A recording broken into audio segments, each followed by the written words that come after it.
Hey everybody, welcome to Breakfast with Bob. We're here at Super League Malibu. My name is Bob Babbitt. We're brought to you by Master Spas. As fuels go longer, HOKA Let's Fly, deboer wetsuits, Form Smart Swim goggles, Zoot Sports, the original triathlon brand, Quintana Premium Plus Sports, and of course, our Challenged Athletes Foundation. Our next guest, Nicole Vander Kaay. And Nicole, what a pleasure to meet you. Yeah, nice to meet you too. Good morning. And next year we'll be going 70.3 Worlds in Taupo, and that's where you grew up? Yes, indeed. We've been trying to have it for a few years now, so I'm really looking forward to being there and watching all the athletes. So you must love the fact, coming from a surf life-saving background, Malibu is famous for surf, and Zuma especially. Oh yes, I'm really hoping that the surf is pumping a bit. Get those life-saving skills to kick in a bit. There's not many triathlons at all that have surf. So no, they're always in bays and flat water, right? Yeah, pontoon starts. So this is really great, and it adds whole nother dynamic and a bit of fun. Well, actually, last year, Taylor Spivey, who lifeguarded near here, she ended up winning the race, and I think a big part of it was her expertise in the surf. Yeah, it's actually quite hard to pick up for those who don't know how to do it. So it's a true advantage for those who have done some practice, and you'll see last year's footage, her catching waves and her porpoising into the water, and you just get massive advantage. Huge. Yeah. So background, you go back from surf lifesaving, and when did you move into the world of triathlon? The world of triathlon, I guess I started triathlon when I was quite young in intermediate school. Uh-huh. And then I just loved a whole variety of sports. So I kept all those up. I kept, like you said, surf lifesaving up until I was older in high school. Yeah. And then I got more serious with triathlon through the later years of my high school, and I kind of need to make a decision. Three sports is still enough to do, so I kind of chose that for the variety and for the pure love of it. And was the goal then, okay, I want to go to the Olympics? I guess it's always in the back of my head. You don't really want to be one of those cliche kids that's like, I want to go to the Olympics. But I think it was always there. Of course. And then, like every year I got closer and closer, and it became a real thing. So I could, that dream was within my sights. Yes. And so in Commonwealth Games, 18 and 22, right, in the Olympics. 2020 in Tokyo. What was that experience? I know, obviously, with COVID, not quite the experience that with fans and everything, but the triathlon was cool because they still had people out there. Yeah, it was crazy because it was supposed to be non-spectator, and we actually had a lot of spectators. Yeah. They were like over the barriers, and it was so early in the morning too, so it was really great that there was a crowd. And I mean, what could have been with that Olympics, with the production, I think Japan could have been amazing. No question. COVID wasn't there. So they still did a fantastic job to actually hold the event. I mean, I don't know if any other country could have had it during that time. So kudos to them. And the Olympic experience, was it everything that you wanted? To be honest, it was very mixed. Like COVID had a big thing to do with it. Because you really couldn't. You couldn't hang out with other athletes and that type of thing. Yes, exactly. Like the whole. Being a part of the experience, like the whole thing is like mingling with all your peers and having lunch with your peers, all the food halls and stuff. So you're kind of completely isolated. And coming from New Zealand, we hadn't really had COVID at that point. So our protocols were super strict. Yes. We couldn't really basically see anyone. We had to isolate ourselves at all times just to make sure we get to the race. So I'm really looking forward to hopefully being on Paris start line and having a whole complete different experience, knowing what I've learned from Tokyo. What's the process for you to make the team for New Zealand? So there's primary, secondary, and tertiary, and it kind of just keeps on rolling down if no one makes it. The primary is basically gone. One of them was test event podium with World Series podium. Okay. And then secondary is 2 top 8s in any World Triathlon Series. Wow, that's okay. Yes, and I may have already ticked that off. Have you gotten a couple top 8s? Yes, this year in Sunderland and Hamburg. Nice. So I was very happy and relieved to tick those off. And then basically I need to keep on performing until Paris. And how do you balance that and Super League?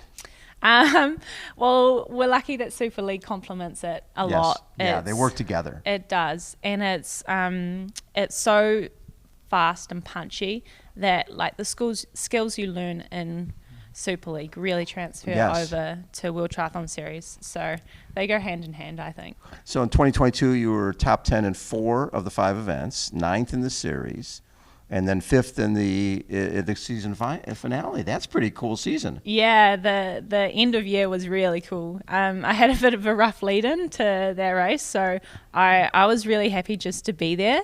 And then I think my fitness started to pick up towards the end, and it showed in the last race. Right. And so far this year in Super League, have you done, well, you were 9th in London and 12th in Toulouse. Yeah, it's been a bit of a rough one again. London wasn't quite what I wanted to be. I wasn't quite firing after Paris. But I got a solid race in. Yes. I think those sharks were just amazing in the water, and then the race was gone from the gun. Yes. And Toulouse, there was an unfortunate crash. So yes. yeah, 12th was all I got on the day. That I was just dragging myself home. So you were part of that crash. Yes, I was. Okay, and there was a lot of feedback after that crash because I don't think what they showed the crash, but they didn't show the follow-up where everybody got up and finished the race. Yeah, they didn't show any of that. So, I jumped back on my bike and spun back down to the end. I mean, I was pretty out of it by that point. Right.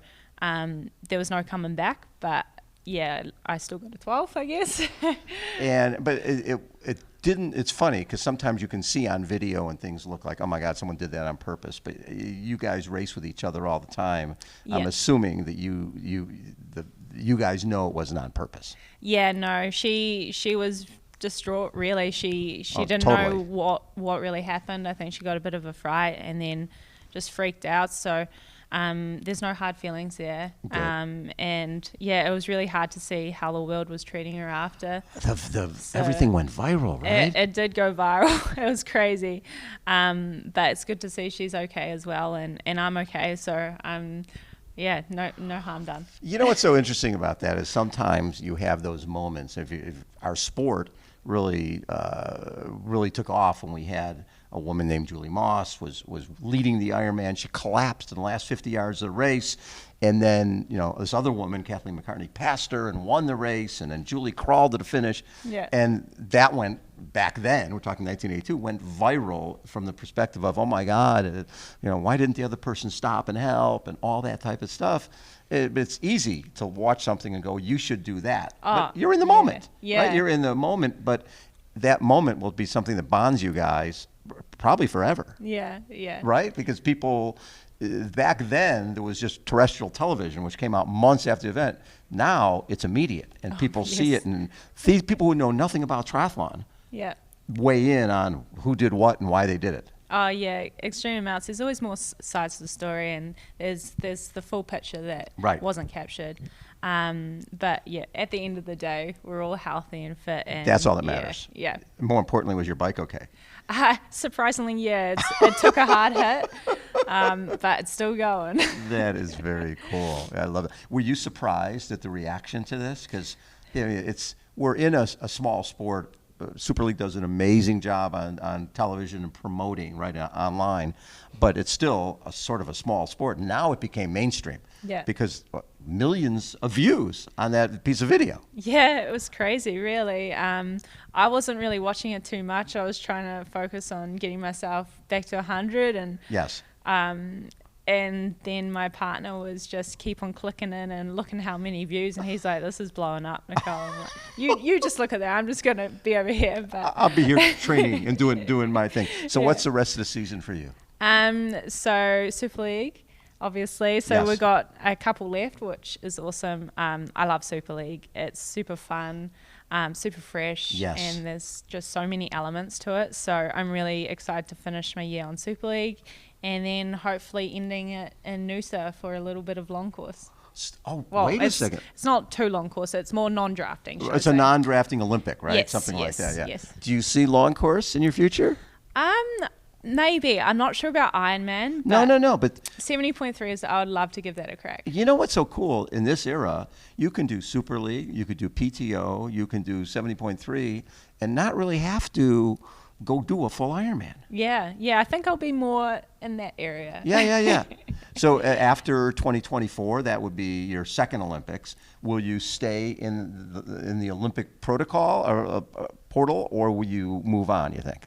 It's hard to say. I just want to achieve what I think I can achieve in the sport. Yes. And then if I'm at that point, maybe I'll move on and then try something new. But we've still got a year to go, and I'm going to see how I track in that year. Very cool. How do things change for you when you make an Olympic team? Because it's one thing to say, like as a little girl, you're going, I'm going to the Olympics.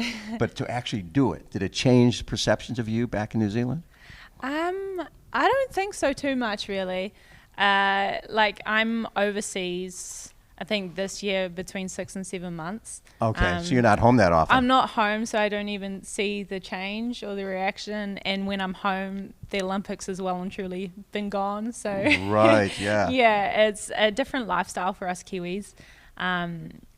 But it's an interesting one, all right. So how did you end up finishing up in the Olympics, in your first Olympics? Not so well, actually. I can't remember the finishing place, but I actually had quite a bad concussion leading into it. So to get to the start line was... What was your concussion from? Wakeboarding.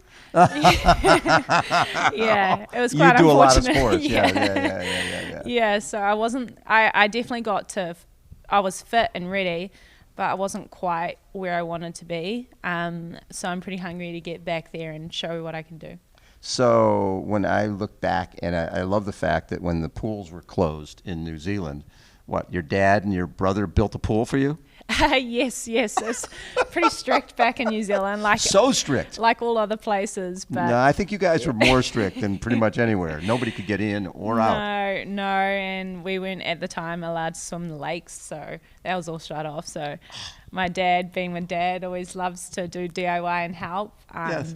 He built me like a little swim trough and down in his deer shed. Wait, he just basically just dug a hole?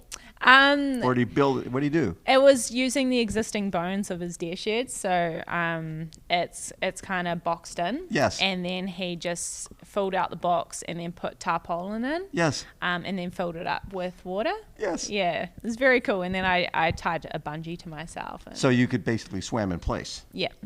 Wow. And did you swim like every day in that thing? I swam as long as I could. It was extremely cold because it was going into winter, and this is just water straight out of the tap. So it was definitely a challenge, but it was almost like ice challenge as well. So it was pretty cool. I was pretty stoked with that. The whole project was just epic. So you got a second at World Triathlon Series event in Hamburg, right? 2022. You look at that as your best race? Yeah, that's one of the best races I've had, definitely, with the second there. So that was a super special day. That was after the Tokyo Games, after my disappointment. Yes. And I had a better race in Montreal following that, and then just getting a bit fitter towards the end of the season in Hamburg. It was super special. Like, I knew I could do it, and I came off the bike with the front girls, and how fun is that? Yeah, it was epic, and running with a motorbike and. Well, and also the crowds in Hamburg, were they allowed back at that? Oh, yeah, they were all full force. Yeah, I couldn't hear anything. It was just noise. It's crazy. Well, especially after you were dealing with other races where there was no people. Yeah, it was to have opened up. Yeah, it was epic. That's going to be very cool. Hamburg's always great vibes, and especially at nighttime, like, they just do it well. So, wait, was a race?